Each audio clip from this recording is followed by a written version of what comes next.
Hey guys, so it's currently 3:53 in the morning and I'm about to head out papuntang gym. Siguro mga around 4 a.m. or 4-ish punta na ako ng gym.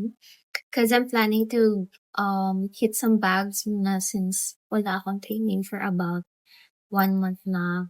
And I just wanna be active lang ulit. And then after nun, I'm gonna bukat. So my program for today is back and biceps. And then after nun, I think abot naman na ako sa opening time ng school ko sa Allful. Kasi magpapa-ID ako. Kasi last time, di ako makapagpa-ID kasi naka-blonde yung hair.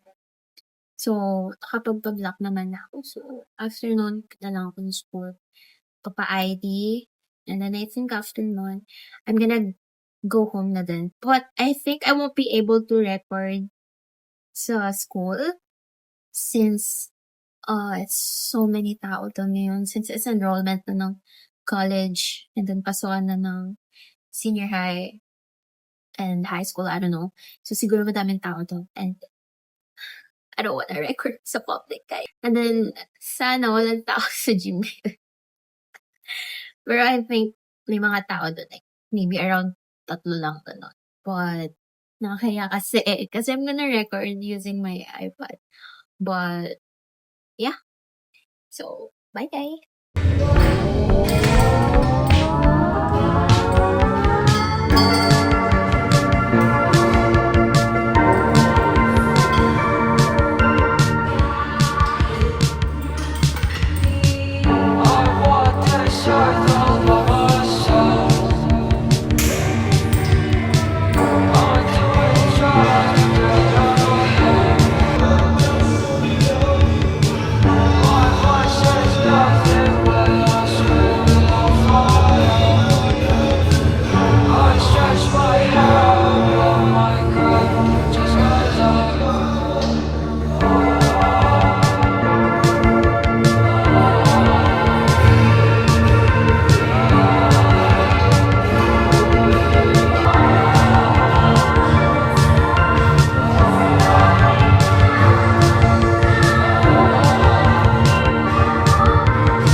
Hey guys, so I am home now. So, nakauwi ako like about an hour ago. Then after nun, nag-eat lang ako ng brunch ko and then nag-rest lang ako for a bit. And then ngayon, I'm about to take a shower na rin, ganun. Para I could sleep na kasi hindi pa ako natutulog. And then, hindi ko na-record yung sa biceps workout ko. Kasi ang dami ng tao kanina, like super dami ng tao.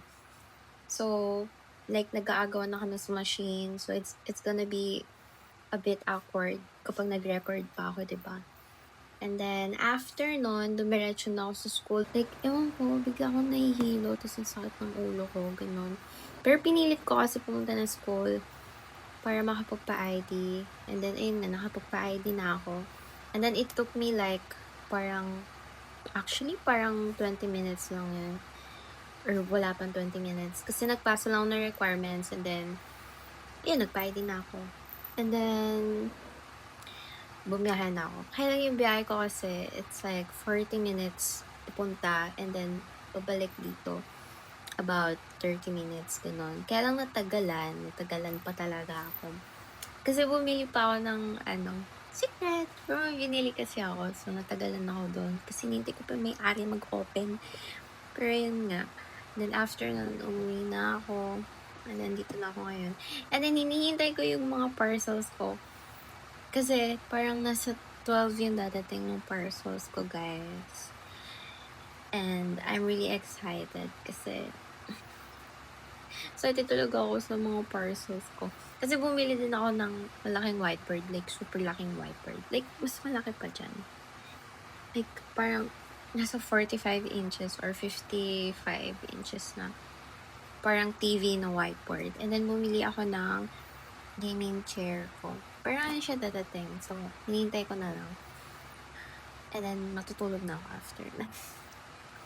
Yun lang, guys. So, yun lang naman nangyari today.